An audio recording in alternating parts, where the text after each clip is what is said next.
Hi, I'm Jason with ExpertVillage.com. We're ready now on our bone handle to take off that outer layer that's been out in the weather.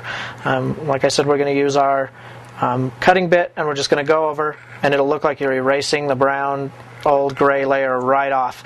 Use the speed on low and try not to gouge in anywhere. Just go right over the surface.